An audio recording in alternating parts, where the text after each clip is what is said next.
جناب موسیٰ علیہ السلام نے اپنی قوم کو ساتھ لیا، بنی اسرائیل کو، کہ ہم چلیں فلاں علاقے کو فتح کرنے، فلاں علاقے کو۔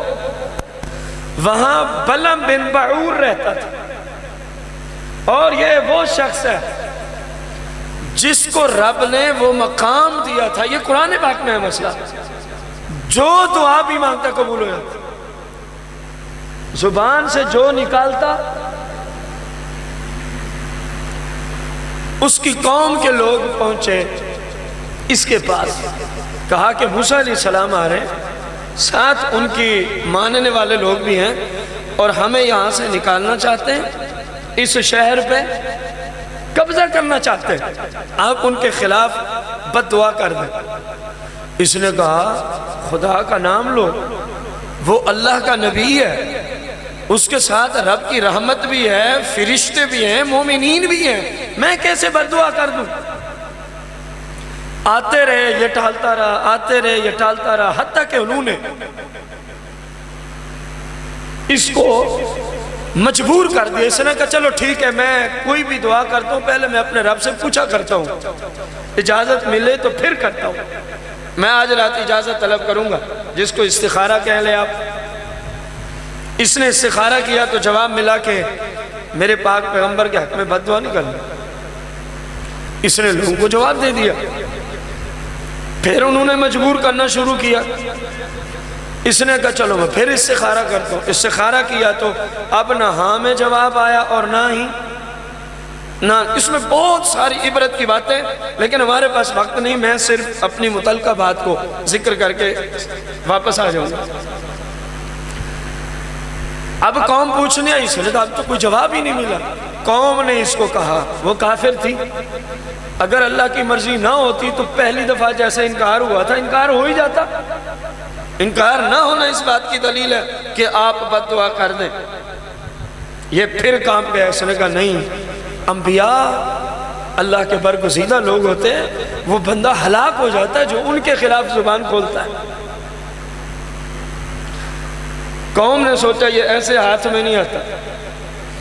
قوم نے مشورہ کیا کہ کیسے پھنسایا جائے۔ اچھا خاصا مال تیار کیا، سونا چاندی کرنسی، اور اس کے سامنے ڈھیر لگا۔ کہا یار تجھے اتنے عرصے سے بات مان لی، یہ سارا تیرا ہے، کیا ہوتا ہے ایک دفعہ کہہ دے۔ اور یہ ایک مخصوص جگہ پہ جا کے دعا کیا کرتا تھا۔ جب اس نے مال کا انبار دیکھا نا، کہنے لگا چلو ٹھیک ہے اکٹھے ہو جاؤ چلتے ہیں۔ جب وہاں پہنچا بد دعا کرنے لگا جناب موسیٰ و قوم موسیٰ، بنی اسرائیل کے لیے۔ جو جملے بولتا ان کے لیے، وہ نکل جاتے اس کی اپنی قوم کے لیے، اور جو جملے بولنا چاہتا اپنی، کہ میری قوم کی یہاں بادشاہت باقی رہے، انہی کو فتح ہو، یہ ہمیشہ یہی آباد و شاد رہے، وہ جملے نکل جاتے جناب موسیٰ علیہ السلام اور ان کی قوم کے لیے۔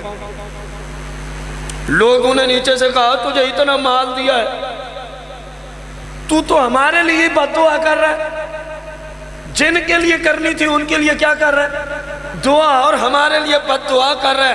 کہنے لگا میری زبان میرے کنٹرول میں نہ رہی، میں کہتا کچھ ہوں لیکن نکلتا اتنے جملے بولے تو اس بدبخت کی زبان کتے کی طرح منہ سے نکل کر یہاں تک لٹک گئی۔ یہ انجام ہے ان کا جو انبیاء کے خلاف بولنے کا منصوبہ بنائے، ابھی بول نہیں سکا، منصوبہ بنا کے گیا تھا، حالانکہ پہلے ولایت کے مقام تک تھا۔ اللہ نے اس کو اسم اعظم عطا فرمایا تھا، جو دعا کرتا کرنے کی دور ہوتی فوراً قبول ہو جاتی۔ یہ وہی ولی ہے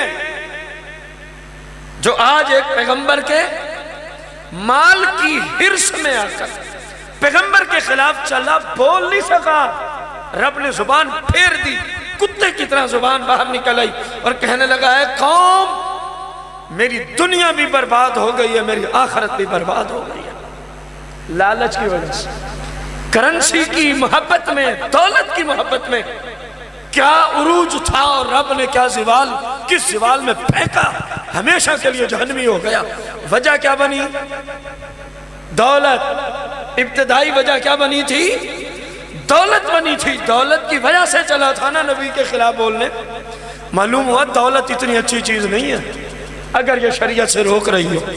اگر ہمارے معمولات میں اس کی وجہ سے فرق آ رہا ہو تو سمجھو یہ جہنم میں لے جانے کا ذریعہ بن رہی ہے۔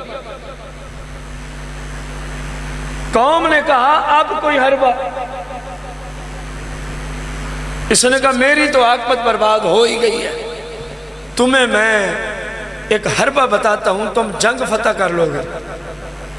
اب میری بات پہ غور کرنا، جو آج کہتی ہیں ہمارا جسم اور ہماری مرضی، قرآن کہتا نہیں، جسم تمہارا، مرضی رب رسول کی۔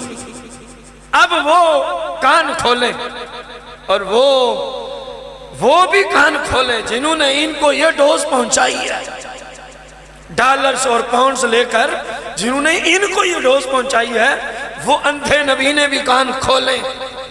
اس نے کہا اب بھی وقت ہے، جنگ جیت جاؤ گے، میں تو ویسے برباد ہو گئے ہوں۔ انہوں نے کہا کیا؟ کہ جب وہ تمہارے شہر پہ حملہ کرنے والے ہوں نا، تم نے اپنے شہر کی حسین و جمیل لڑکیاں ان کو بنا سنوار کر فوج کے سامنے پیش کر دینی۔ اگر کوئی ایک بندہ بھی کسی ایک لڑکی کے چکر میں پھنس گیا تو وہ شکست کھا کے جائیں گے، کیونکہ زنا اتنا بڑا ظلم ہے، پوری فوج کو شکست ہوگی۔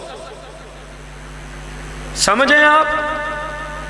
میں نے کہا یہ صرف اس بندے کے حال تک نہیں رہتا، اس کی وجہ سے معاشرہ بھی نحوست کا شکار ہو جاتا ہے، نحوست پھیلتی ہے۔ آج لوگ علماء پہ اعتراض کرتے ہیں ہم جو اپنے گھر مرضی کریں، یہ کیوں ہمیں سمجھاتے ہیں؟ تو پھر رب رسول سے پوچھو، یہ تو رب رسول کا فرمان ہی پہنچاتے ہیں۔ اپنے رب سے ہی پوچھ لو کہ تو نے ہمیں کیوں منع کیا ہے۔ اپنے حبیب سے پوچھو، قرآن سے پوچھو کہ تو نے ہمیں ان باتوں سے، ایک منع کر رہا ہے، ایک اس منع کو پہنچا رہا ہے۔ اگر مجرم بنانا ہے تو پہنچانے والے کو کیوں بنایا جاتا ہے؟ جس نے منع کیا اس کو بناؤ اگر جرأت ہے تو۔ انہوں نے یہی حربہ کیا۔ قوم بنی اسرائیل جہاد کی غرض سے پہنچی، انہوں نے شہر کی حسین و جمیل لڑکیاں بنا سنوار کے ان کے سامنے پیش کر، حتیٰ کہ کنعان کا ایک سردار ایک عورت کے فتنے میں مبتلا ہوا، جس کی نحوست یہ ہوئی کہ قوم بنی اسرائیل کو شکست کا سامنا کرنا پڑا۔ ایک بندہ عورت کے فتنے میں مبتلا ہوتا ہے، پورے لشکر کو شکست کا کیا ہوتا ہے؟ سامنا ہوتا ہے۔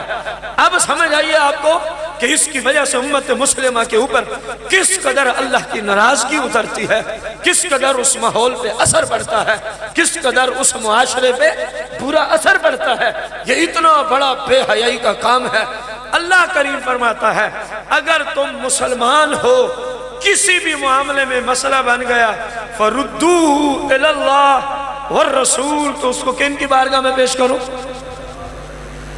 کب؟ ان کنتم تؤمنون باللہ والیوم، اگر تم کیا ہو مسلمان، اگر تم کیا ہو تو بس جو وہاں سے فیصلہ آ جائے اس کے مطابق، بولو تو صحیح نہیں، جو وہاں سے فیصلہ آ جائے اس کے مطابق